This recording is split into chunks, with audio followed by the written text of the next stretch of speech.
की अगर बात कर ले तो तरारी विधानसभा हमेशा से ही भाजपा माले का गढ़ माना गया है। वहां सेंधमारी करने का काम इस बार एनडीए के द्वारा किया जा रहा है, लेकिन जन सुराज पार्टी भी वहां पीछे नहीं है, वो भी कमाल का टक्कर दे रहा है। लेकिन और बाकी 3 सीटों पे अगर बात कर ले तो देखिए समीकरण बदल गए हैं, समीकरण बदल गए हैं। और देखिए उलटफेर हो गया है रामगढ़ और इमामगंज। रामगढ़ और इमामगंज देखिए तरारी और बेलागंज उसी स्पीड से चल रहा है जिस स्पीड की हम शुरुआत से बात कर रहे थे, यानी बेलागंज और तरारी दोनों जगह से एनडीए आगे। लेकिन रामगढ़ और इमामगंज में माहौल बदल गया है।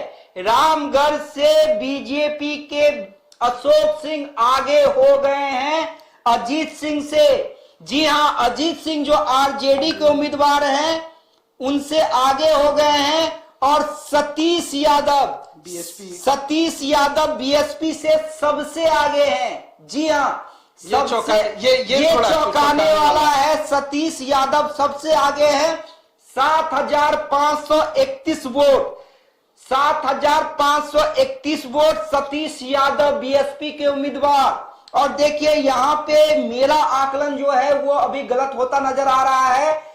बीएसपी के उम्मीदवार ने सबको चौंकाया है। और मैं राजनंदी से कह रहा था देवांशु जी, बीएसपी का वोट बैंक है वहां पे जी।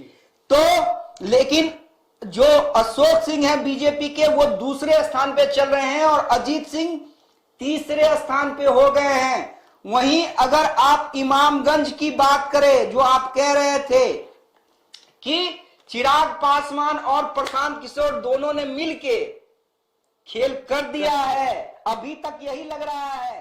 रोशन मांझी आरजेडी 10,748 वोट, ये दीपा मांझी 7,765 वोट और जन सुराज 6,060 वोट। और अगर आप दीपा मांझी और जन सुराज के उम्मीदवार को मिला दीजिएगा तो ये हो जाता है आंकड़ा 13,000 प्लस। और आरजेडी है 10,748। तो खेल दोनों ने मिलके खेल दिया है। यही मैं कह रहा था, ना खेलेंगे ना खेलने देंगे, खेलवे बिगाड़ देंगे।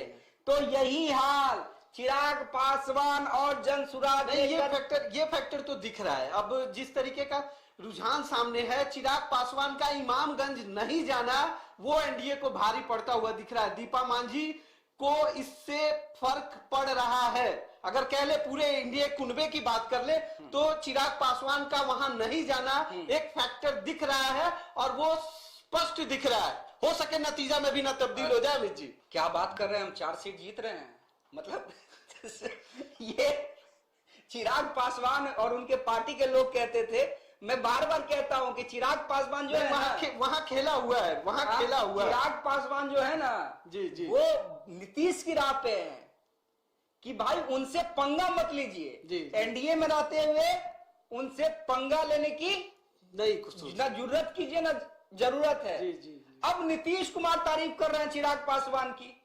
उल्टा गंगा बहना शुरू हो गया है। तरारी में क्या कहा, अरे चिराग है ना जी, चिराग के पिता से मेरा कितना पुराना संबंध था, कितना आगे हम लोग साथ में काम किए, साथ में जेल गए। तो वो तो खैर वो नीतीश कुमार की आदत है, लेकिन फुलाना शुरू कर दिया चिराग पासवान। नहीं, उनका बढ़ता कद चिराग पासवान का अगर कह ले तो बिहार की राजनीति में जिस तरीके से उनका कद दिन प्रतिदिन बढ़ते जा रहा है वो कहीं ना कहीं नीतीश के भी जहन में है। और वो जान रहे हैं कि ये लोगों के बीच में बहुत पॉपुलर और लोकप्रिय हो चुके हैं। ये आज के टाइम में बिहार के युवाओं का एक चेहरा बन चुके हैं और लोग इनको खूब पसंद करते हैं। ये जहां भी जाते हैं जिस तरीके का भीड़ होता है, कहीं ना कहीं ये आने वाले समय में नीतीश के लिए चिंता की बात है। इसीलिए बार बार देखिए की बात कर, अगर यही ट्रेंड रहा तो कुछ देर के बाद ये चलाना पड़ेगा कि चिराग फैक्टर काम कर गया।